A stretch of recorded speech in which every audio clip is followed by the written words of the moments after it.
Friends welcome to my channel सिले blog मो channel को जदि प्रथम थर आछनी मो चैनल को सब्सक्राइब करने को जमार भी भूलते सुंदर ये हैंड डिजाइन टी संपूर्ण मेजरमेंट सहित देखी देखो पूरा हाथ रो नहीं मु 10 इंच नहीं देखो हाथटा को 9 अधे इंच 10 इंच कपड़ा नहीं 9 अधे मेजरमेंट कली देखो लंबटी नहीं 8 इंच हाथर लंब हाथ महुरी मु मेजरमेंट नहीं 8 अधे इंच देखिले यही भाव में मुझे प्रथम मार्किंग करनेली मार्किंग करके देखूँ हाथर गोलेटा मोर केते रोचे मुझे देखा यहाँ 2 अधे रु कटिंगटा स्टार्ट कली टोटाल हाथर मोर गोलेटा आसूची 10 अधे इंच देखिले आपणकर मेजरमेंट अनुसार करेंगे ये भाव में नहीं कि देखूँ ये भाव में आम करनेली मुझे 36 इंच ब्लाउजटा करुँची मुझे एक्सट्रा टी नहीं जोटा कि आम स्पेस र36 साइज ब्लाउजटा करुँची तार यहाँ हैंड कटिंगटा देखिले आप लंबटी एति ही ने डिजाइन लंबटा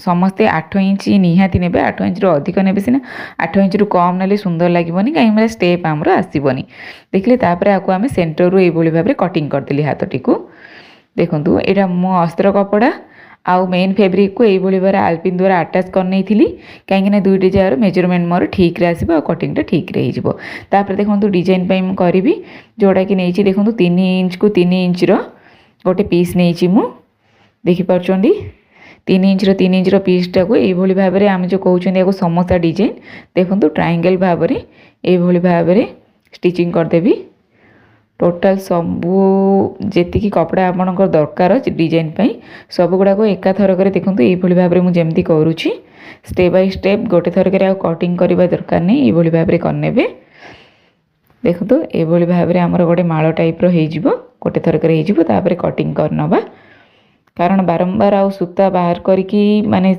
ताकू कटिंग करी पुणी करने अपेक्षा ये भाव में गोटे थर करनवा देखो ये सुंदर भाव में कटिंग करके आमर ये भाव में सेप आसीज टोटाल सब गुड़ाकर ये भाव में सेप आसला पर देखूँ तार ठीक आग भागटार ये भाव में छुंटी छिटी दबा आम देखिले पुणी ये भागटार आम छुंचीटा दबा देखिले दुईटी स्टेप रे आम छुंचीटा देले देला परे देखो से आप भावुं कि मुझे अमृतांजन डब्बा काढ़ुचे सेमती नुहे मुझे देखो ये भाव में छोटे छोटे डब्बा गुड़ा करी मुझे भाव में स्टोन मोती रखी थाए आपण मैंने केमी रखुच्च ये भाव में डब्बा रखुच्च जदि खाली कमेंट करके कहतु देखिए ये भाव में छोटे छोटे फेविकल डब्बा हो ये डब्बा मुझे रखिदिए देखो तापर ये भाव में मोतीटी को मुझे सिलाई करने देखो व्हाइट कलर नहीं कारण से जो मोर ब्लाउज कलरटा को मत व्हाइट कलरटा भल लगे प्रत्येक गोल्डन कलर नवाटा माने देखी देखी ही बोर लगे जितने मुझे व्हाइट कलर व्यवहार कली देखो ये भाव में आम सिलाई करनवा देखिले तापर बैक साइड आम जो पछ साइड आम गोटे गंठीटी पकई नवा सी आमर पूरा टाइट होकर रहीगला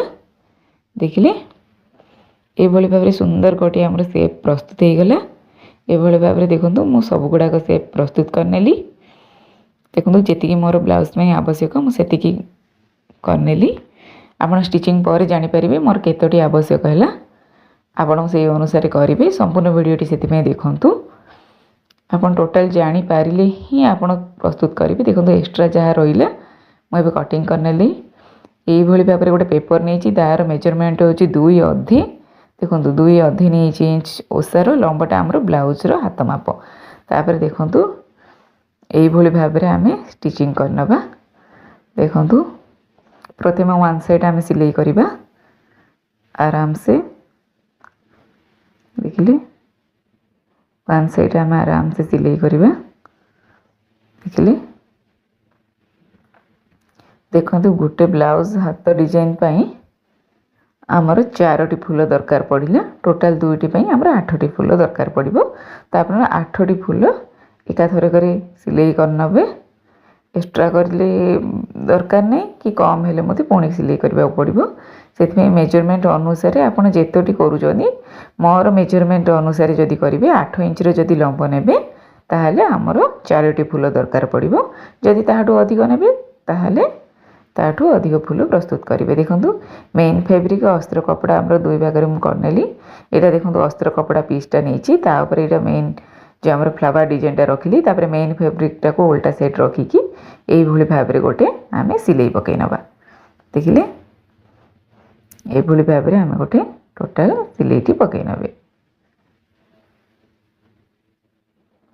ଦେଖିପାରିଲେ এইଭଳି ଭାବରେ ଗୋଟେ ସିଲେଇଟି ପକାଇ ନେଲେ ତାପରେ ଆମେ ଖୋଲିଦେବା ତ ଆମର ମେନ୍ ଆସିଗଲା ମେନ୍ ସାଇଡ୍।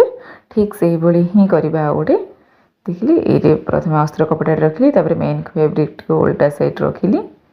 ଦେଖିଲେ ମେନ୍ ଫେବ୍ରିକକୁ ଓଲଟା ସାଇଡ୍ ରଖିଲି, ତାପରେ ଆଉ ଗୋଟେ ସିଲେଇ ପକାଇଦେବା। ଯେମିତି ସେପଟ ସାଇଡ୍ ପକାଇଥିଲେ ଠିକ୍ ସେମିତି ଆଉ ଗୋଟେ ସିଲେଇ ଆମେ ପକାଇ ନେବା।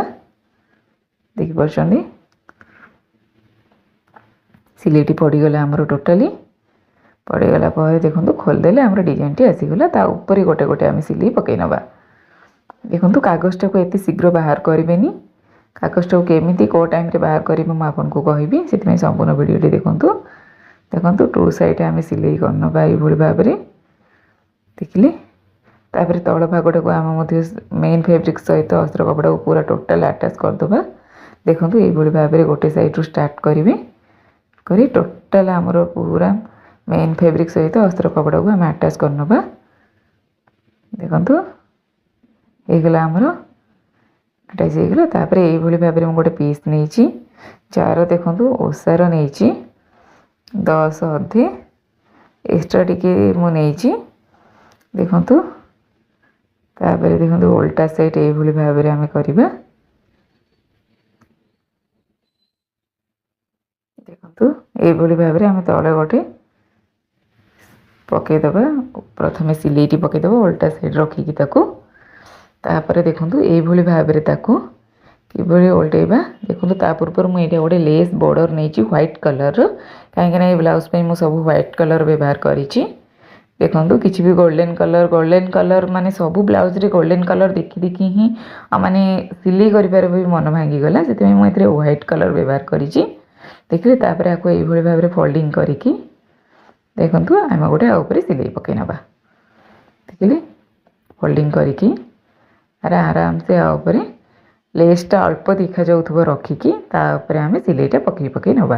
ସମ୍ପୂର୍ଣ୍ଣ ଲେସ୍ଟିକୁ ରଖିବାନି କି ପୁରା ବି ସିଲେଇ କରିବାନି। ଲେସ୍ଟା ଅଳ୍ପ ଦେଖାଯାଉଥିବ, ଯେଉଁ ଟାଇପ୍ର ପାଇପିଂ ଦେଖାଯିବ ସେ ଟାଇପ୍ର ରଖିକି ଦେଖନ୍ତୁ ମୁଁ ସିଲେଇ କରିନେଲି। ତାପରେ ଏବେ ଆମେ ପେପରଟିକୁ ବାହାର କରିନେବା। ଦେଖନ୍ତୁ ପେପରଟିକୁ ବାହାର କଲା ପରେ ଆମର ପୁରା ହାତ ଡିଜାଇନଟି ବାହାରିଗଲା। ଆପଣମାନେ ମୋ ଚ୍ୟାନେଲକୁ ଯଦି ପ୍ରଥମ ଥର ଆସିଛନ୍ତି ମୋ ଚ୍ୟାନେଲକୁ ସବସ୍କ୍ରାଇବ୍ କରିବାକୁ ଜମାରୁ ବି ଭୁଲନ୍ତୁନି। এইଭଳି ଭାବରେ ସୁନ୍ଦର ସୁନ୍ଦର ଭିଡ଼ିଓ ଦେଖନ୍ତୁ। ସୁନ୍ଦର ଭାବରେ ହାତ ଡିଜାଇନଟି ଆମର ପ୍ରସ୍ତୁତ ହୋଇଗଲା।